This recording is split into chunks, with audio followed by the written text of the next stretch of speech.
Universalist Church of the Brazos Valley. My name is Reverend Kiya Heartwood, and my pronouns are she, they. I'm very happy to see you this morning. We're going to start out with a prelude and the teal hymnal. It's an all teal day. We're going to sing number 1003, which is Where Do We Come From? And we have some song leaders to help us.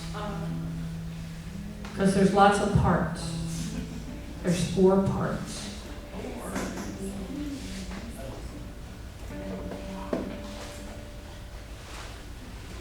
You want to come up and use the mic since you're doing the lead? That's okay for you? I think yes. Okay. Ali, go ahead and sing the first part for him.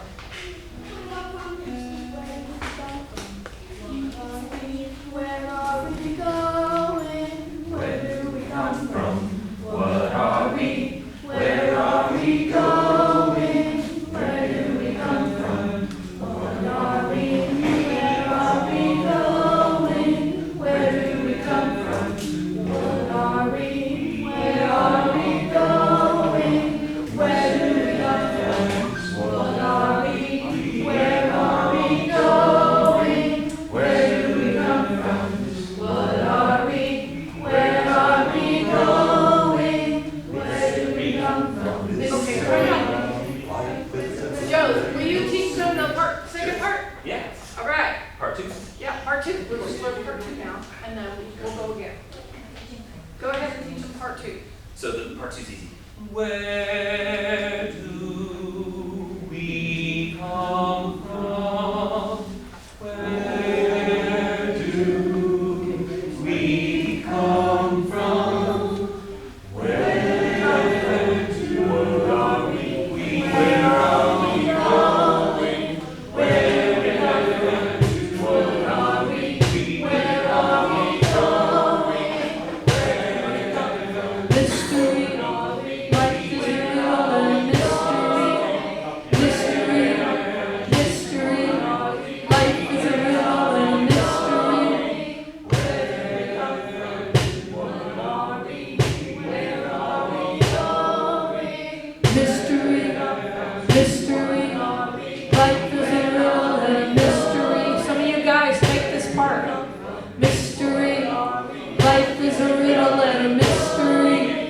Mystery, life is a riddle and a mystery. Where do we come from? Where are we going? Where do we come from? Where are we going? Where do we come from? Where are we going? Where do we come from? Where are we going?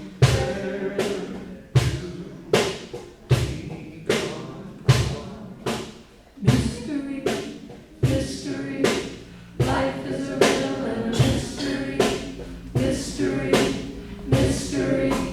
life is a riddle and a mystery. Good job. Good job. Give a hand for the song leaders. Beautiful. Sound that. Welcome to the Unitarian Universalist Church of the Brazos Valley, UUCBV, or Brazos UU for short. My name is Molly Hagan Ward. My pronouns are she, her, and I'm serving as your worship assistant today. We're a welcoming congregation, which means we celebrate and welcome all people of diverse sexual orientations and gender identities. We also strive to welcome people across diversities of race, age, ability, immigration status, and belief. We're also a congregation working for reproductive justice. So whoever you are and wherever you've come from, wherever you are on life's journey, you're welcome here. We've got a few announcements today. We have a book, and if you have a joy or concern, you can write it in the book and will be read by Reverend Kiya. Please remember that our service is recorded and it's available publicly if you need to moderate the message accordingly. So please share those with us. And then the mobile food pantry, it's coming up this Saturday, July 22nd, and we need volunteers. You can dress for the heat, show up at the Boys and Girls Club on Beck Street that morning. All help is welcome, and the minimum age is 14. Is anyone maybe planning to, because I'm gonna try to be out there, so. Okay, because I keep saying it and it's time. The board is looking for nominations of members who'd like to review our church's bylaws. So we decided we would open it up, we'd let the congregation know. We have a beautiful little committee forming, and we thought, hey, we'd like to let everyone know. If you're interested in that sort of thing, examining the bylaws, helping to write them so that they really help us grow into the church that we are becoming. Please nominate yourself or other interested person by writing Joyce at botpresident@brazos-uu.org. And now for our chalice lighting.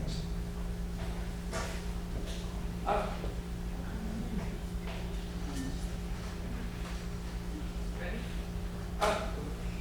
Court is helping out. There we go. Our chalice lighting this morning comes from Charles Darwin in The Descent of Man, 1871. He said, "As man advances in civilization and small tribes are united into larger communities, the simplest reason would tell each individual that he ought to extend his social instincts and sympathies to all the members of the same nation, though personally unknown to him. This point once reached, there is only an artificial barrier to prevent his sympathies extending to the men of all nations and races." Charles Darwin.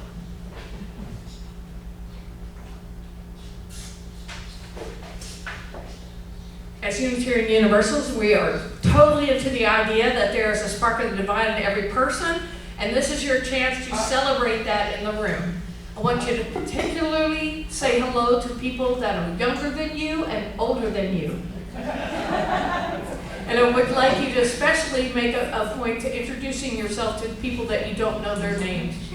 It's okay to say, "I'm sorry, my name is Bub, and I would like to meet you. What's your name?" And just try that out, okay? And I'll let you know when it's time to go back. Thank you.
Another great announcement, you all, is that we had a meeting, the Sacred Space team had a meeting with the head contractor, and they have guaranteed the church will be open for our opening on October 14th.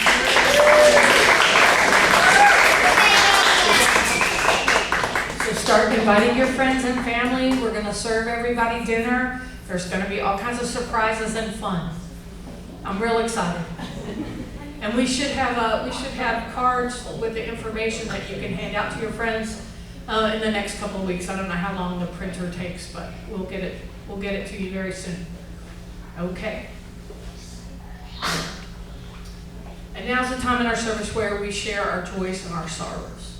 Those of y'all have had a chance to write in the notebook. Anybody have something to write that didn't get a chance to write it? Okay.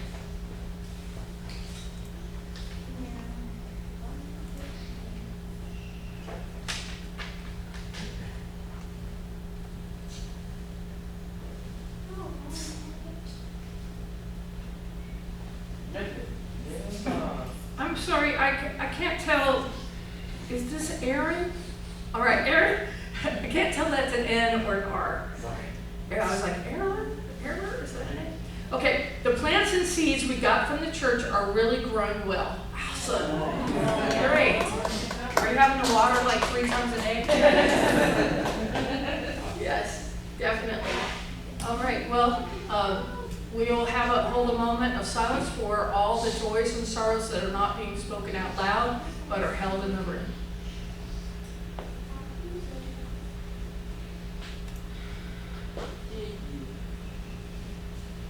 And now we're going to sing number 1017, We Are Building a New Way, which is the truth.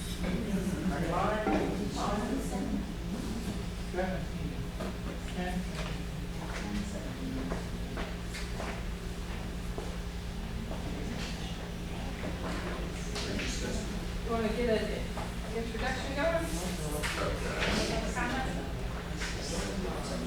Yeah. Yes, I should.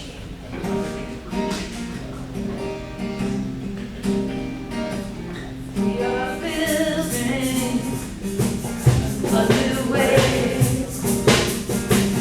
We are building a new way. We are building a new way. Feeling stronger every day. We are building a new way. We are working. We are working to be free. We are working to be free. We are working to be free. Hate and greed and jealousy. We are working to be free. We can be our every need. We can be our every need. We can be our every need. Start with love that is the seed. We can be our every need. Peace and freedom is our cry.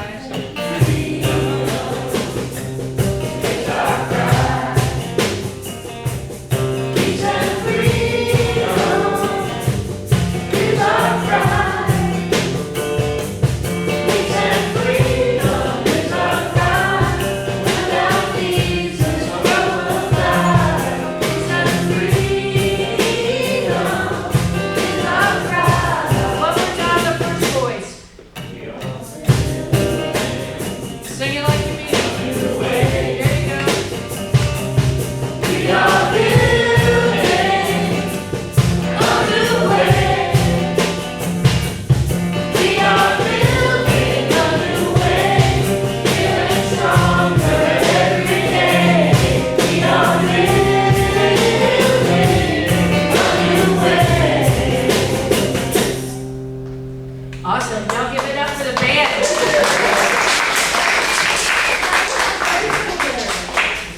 We are lucky to have them. Very lucky to have them.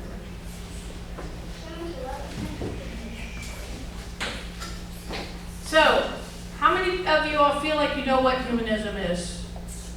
Everybody feel like they know what it is? That's good because half of us are humanists.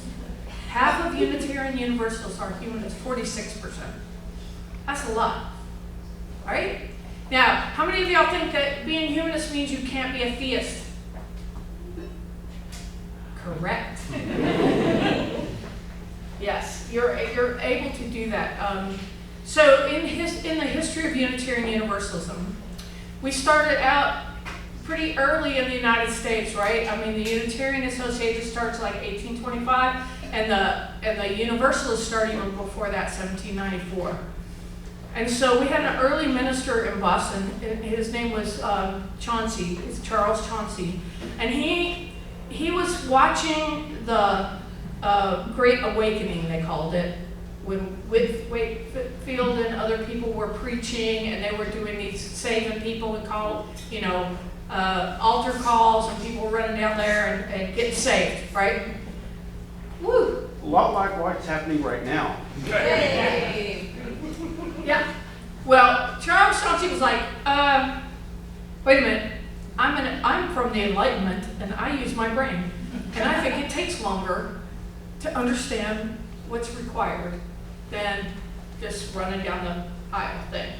And so right then, our congregational ancestors at that point, they were like, wait a minute, we want to use our brains. We think using our brains is really important. Also, another really important early Unitarian was Joseph Priestley. You know what he's famous for?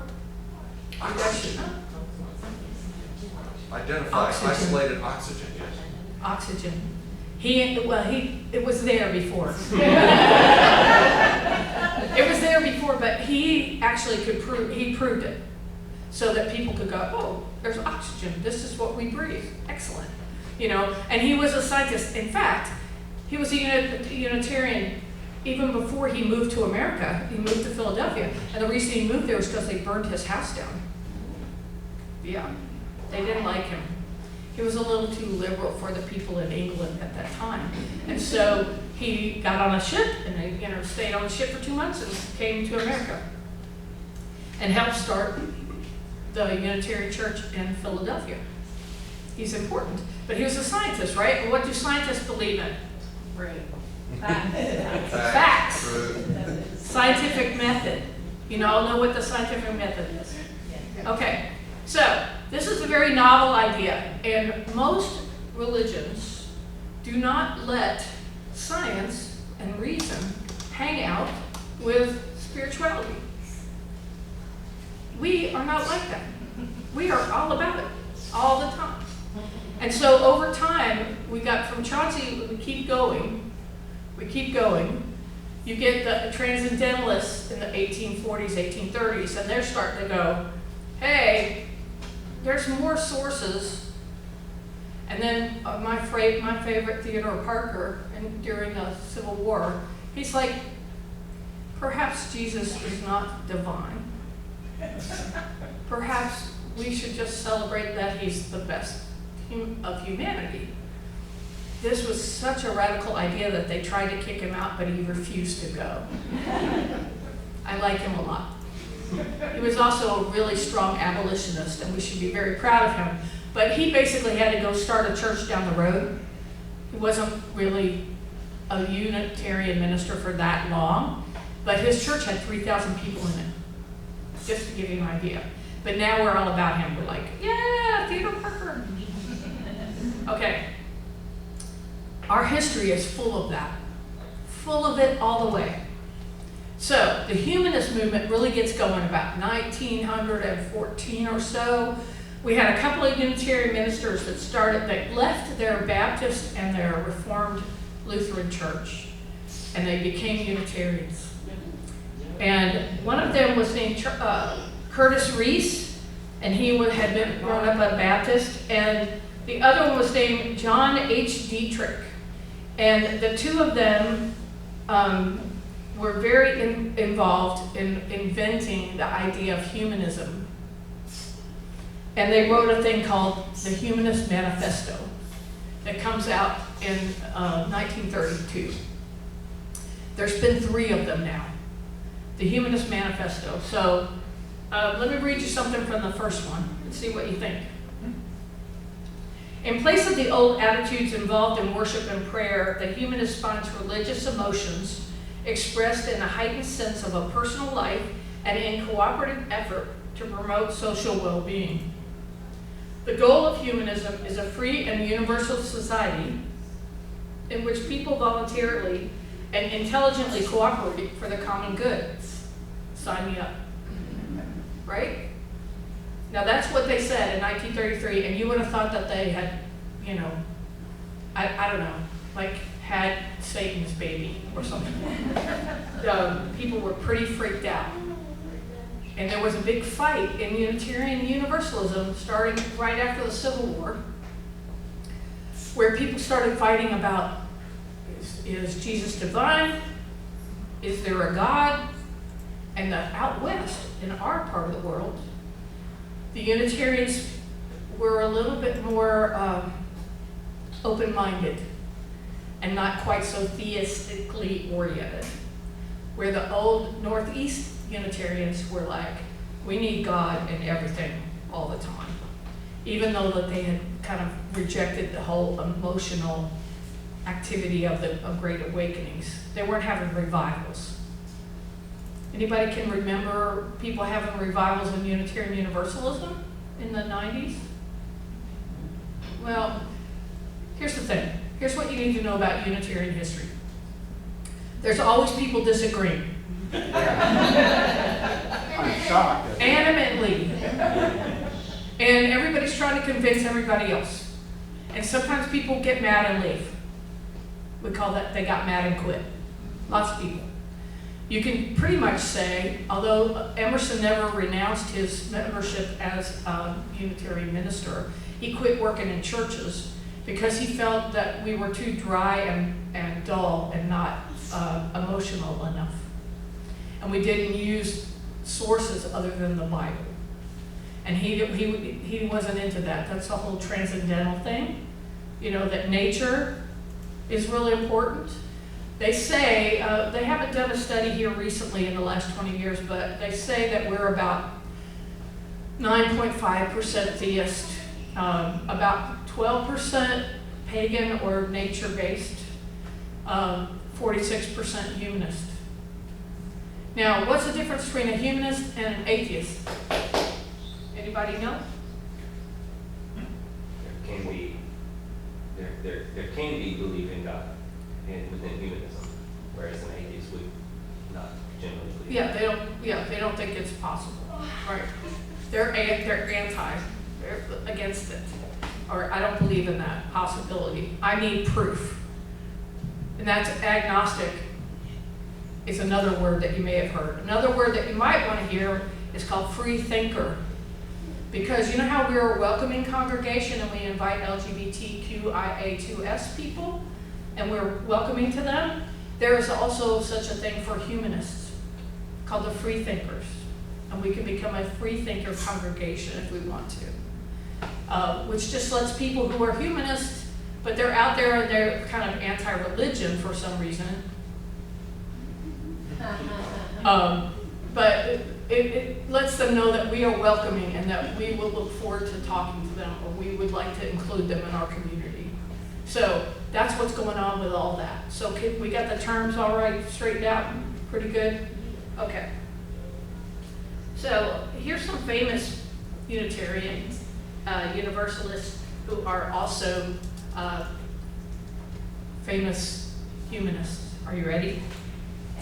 So, Joyce Carol Oates, Carl Sagan, Alice Walker, Isaac Asimov, Noam Chomsky, Kurt Vonnegut, Salman Rushdie, he's not a Unitarian, but he is a humanist, Margaret Atwood, John Dewey. Y'all know who John Dewey is? He was a famous educator. I went to a college that he had started. And the way that he thought people should learn is like you'd say what you want to learn. Like, what do you want to know about? And then you make a learning plan to learn how to do it, as opposed to having a curriculum all lined out for you. Anyway, he was a very smart guy, John Dewey. So, did that make sense? Margaret Sanger, you all know who she is? Do you all know who she is? Birth control. She fought for birth control real early on. And she was a humanist. So humanists were trying to make the world better. So you have the social gospel people, and you have the early humanists in the 30s. And at first they were like, yes, progress is going this way, and human beings, we believe in them, and we're going to go like this. Well, then there was World War II. Kind of something on the column of there's evil, and sometimes people do terrible things. And that was kind of a new idea to the optimism of the early 1900s. And so they had to rewrite the Humanist Manifesto. So they did in the 70s, Humanist Manifesto #2. I want you to know that half the people who signed those manifestos were Unitarians, especially Unitarian ministers.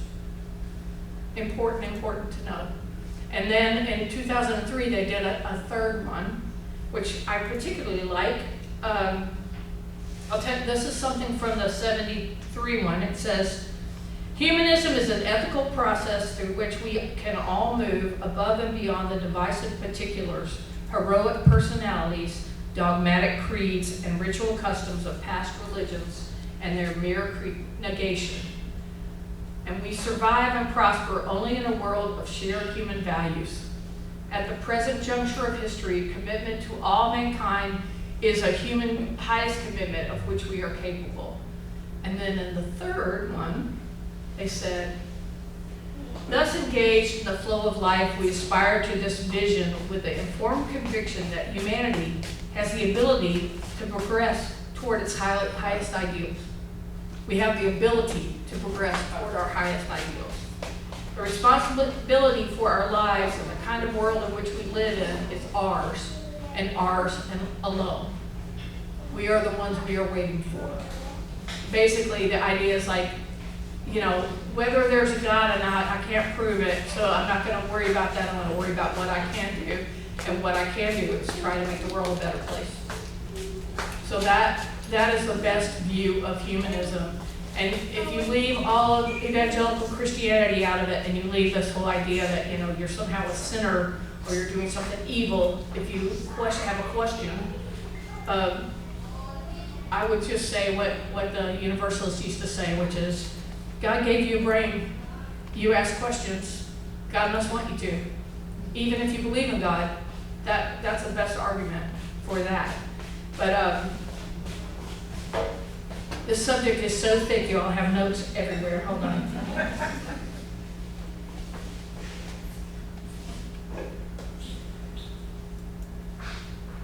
I know that's what I wanted to read you. Let's see where it would go.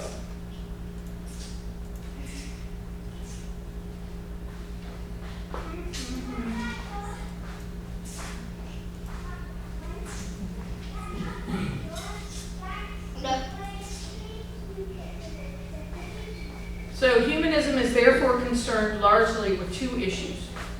First, a rejection of all forms of theism, supernaturalism, and their associated miracles, superstitions, dogmas, authoritarian beliefs, and wishful and hopeful thinking.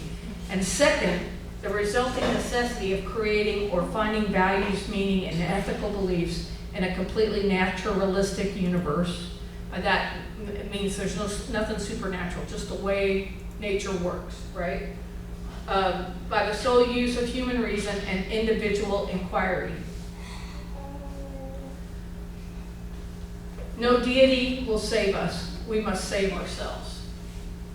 So if you are interested in finding out more about humanism, I invite you to look at the UUA.org website and search humanism. There's lots and lots of articles in the World, in the Unitarian Universalist World magazine. There's all kinds of people who have written all kinds of stuff. There's RE training in humanism. There's all kinds of books suggested and stuff, but you can just look at our ministers. We have a great history of this. And the more I study all the different famous ministers and what they argued about, like Dietrich and Reese, they in pre-World War I were arguing with a guy named Sullivan, who had been a priest in the Catholic Church, about theism and humanism. And those guys kind of beat up on Sullivan, and we kind of went more humanist. But what's going on right now is another period of time where there's a lot of debate going on, and we need to be aware, one, of our history, of that we hardly ever have a peaceful, everybody agrees thing, ever. Right. Ever. You know, there's always something going on. And you want to be informed, right? You want to know what you're talking about. There's a lot of beautiful things about humanism. There's a lot of people, there are humanist pagans, there are humanists. One could argue that Buddhism is not a theist religion. You could talk about all kinds of different faiths that are embracing humanism in their creeds. And we don't have a creed, but we have brains and we use them. And try not to be emotional about it. Try to get a little bit more hey, what feels right to you? That's what we're about. We want you to be in love with your own process and make your own decisions, right? And those of us who work for you, like myself, I'm going to do my best to help you find things to read or talk about things that might interest you, and let me know if I can help you in any of these subjects that you'd like to know more about. You could make a pretty good argument for humanism as being one of the elements of Unitarian Universalism all the way through. Even the Universals, especially in the 20th century Universals, they opened up quite a bit from their original position. So, does anybody have any questions here right now that we could answer, or shall we go on? Yeah, Lisa. I thought that Humanist Manifesto was interesting, but didn't they say there is no supernatural? But then you were saying that you could be a humanist and also be a theist. So but the twist there is, like, a lot of humanists will say, yeah, if you can prove to me with empirical knowledge that there is a God, I will believe in that. That's different than being, I don't believe there's a God and nothing's gonna convince me. That's a whole different mindset, right? So that's what it means. The supernatural, I mean, there's miracles everywhere, right? Nature, I think we can all like jump up and down on that, right? right. Okay, that's naturalistic. So a lot of humanists talk about nature and the natural processes, which are amazing enough and we don't understand them. Anybody who thinks that we understand them should try to build a biosphere. Right? We can't do it. So we have a lot to learn, and we need to be open to learning. But mostly, we have evangelical humanists, no question, especially after World War II. Some of the elderly members of the Unitarian Universalist Association that I have met are very, very evangelical humanists, and they will get in your face if you say the word God. They're like really, really all about it. I myself am a little bit more in the middle on that. I can understand why they feel that way, and I prefer the idea that you're a humanist, you're willing to be convinced if somebody can prove it, but that nature is enough for me. I'm pretty transcendentalist in my thinking, but the great thing about being Unitarian Universalist is take what you believe in and ignore the stuff you don't. It's fine. You don't have to, you can change your mind over time if somebody convinces you, but nobody's like going, hey, you've got to believe this right now, or you have to leave. We don't want you. That is not the Unitarian Universalist way. We all have from different places. I have friends that do not believe in non-binary. They think that it's not a feminist thing, and they're very hostile to it, and I'm still friends with them, even though we totally disagree. So, that's good practice in the world for democracy, is getting along with people you disagree with. When we were an agricultural world, and you had to put the barn up, you had to get along with the people who lived next door to you that were Amish, or Buddhist, or Jewish, because you can't put the barn up by yourself. We cannot save the planet by ourselves. We need to practice getting along with people we disagree with. If I'm going to preach anything, that's what I'm going to preach every Sunday, every day of my life. Okay? We have to get along with people we disagree with in a respectful and civil way, and help each other grow and help each other learn. So that's what we're about. Thank you for listening.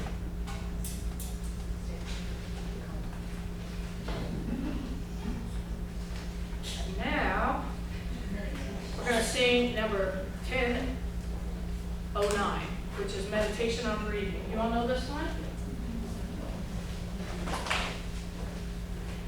Want to help me, Joe? Think about the parts.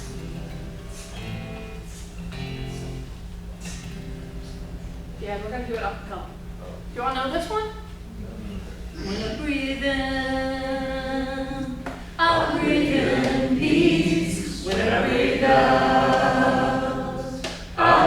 out love. When I breathe in, I'll breathe in peace. When I breathe out, I'll breathe out love. Breathe in, breathe out, breathe in, breathe out. When I breathe in, I breathe in peace. When I breathe out, I'll breathe out love. When I breathe in, I breathe in peace. When I breathe out, I breathe out love. When I breathe in, I breathe in peace. When I breathe out, I breathe out love. When I breathe in, I breathe in peace. When I breathe out, I breathe out love. Breathe in, breathe out, breathe in, breathe out. The woman who wrote the song, we saw her just in Pittsburgh. Her name is Sarah Dan Jones. She's amazing. And she wrote that song. Wouldn't it be cool to have written such a good song?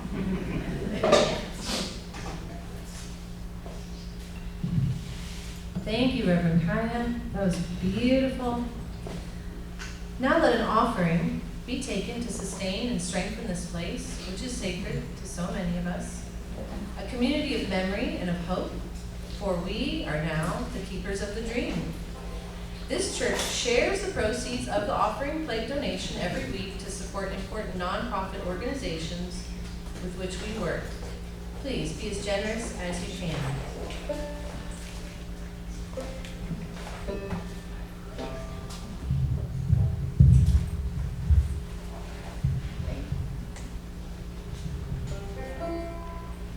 The song's called Resilient. It's by a band called Rising Appalachia. This is a tenor banjo. It's over 100 years old.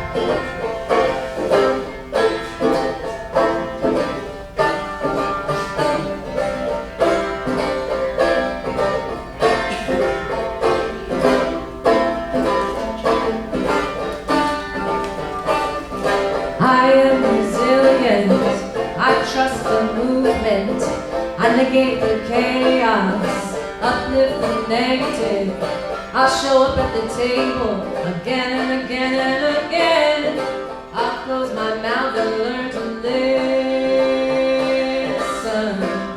Whoa, whoa, oh, whoa, whoa, oh, oh, whoa, whoa, oh, oh. Whoa, whoa, oh, whoa, whoa, oh, whoa, whoa, oh. These times are poignant, the winds have shifted. It's all we can do to stay uplifted. Pipelines and backyard wolves howling out front. Yeah, I got my crew, but truth is what I want. Realigned and on point. Power to the peaceful, prayers to the waters, women at the center, all vessels open to give and receive. Let's see the system brought down to its knees.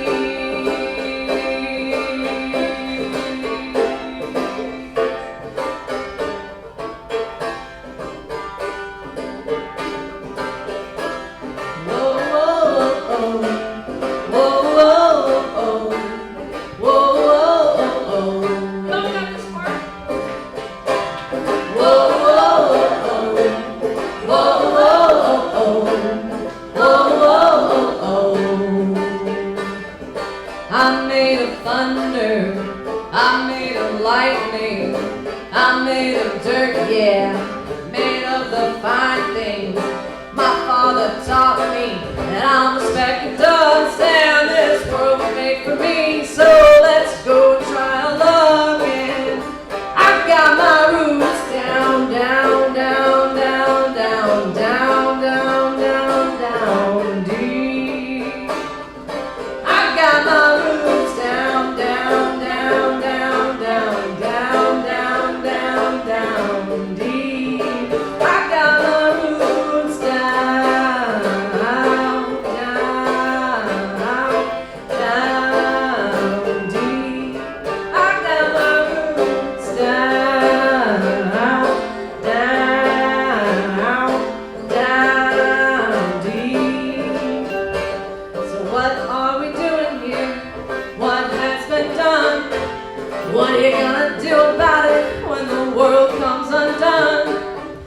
My voice feels tiny, and I'm sure so does yours. Put us all together, we'll make a mighty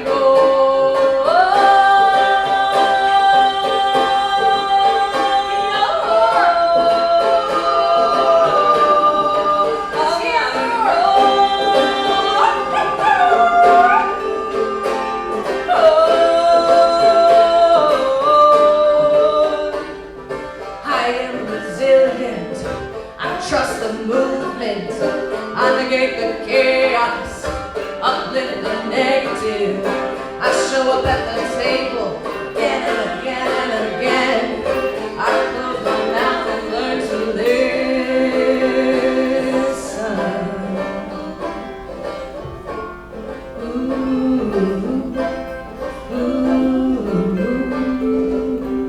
Aha.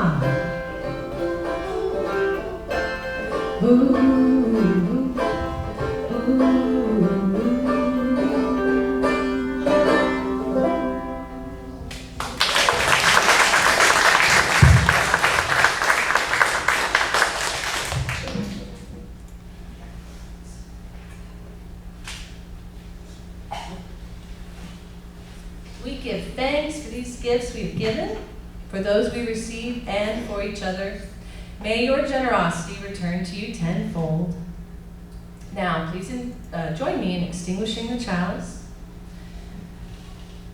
We extinguish this flame, but not the light of truth, the warmth of community, or the fire of commitment. These we carry in our hearts until we gather together again. Yes.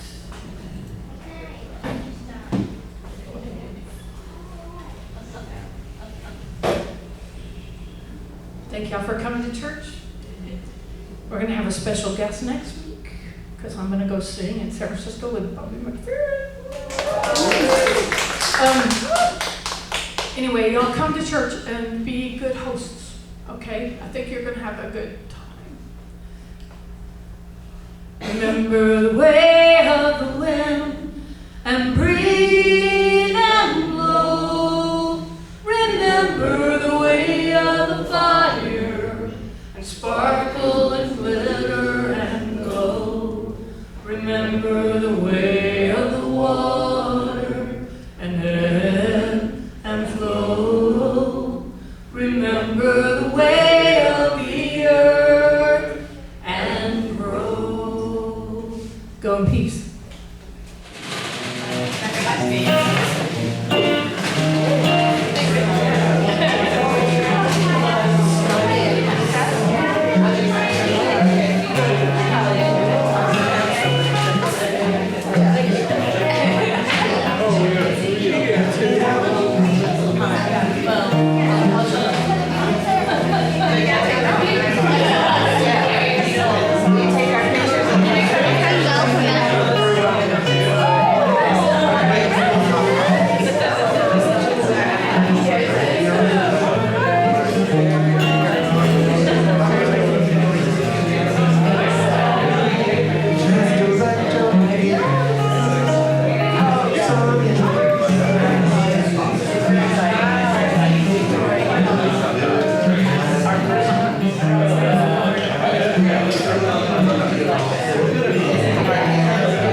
I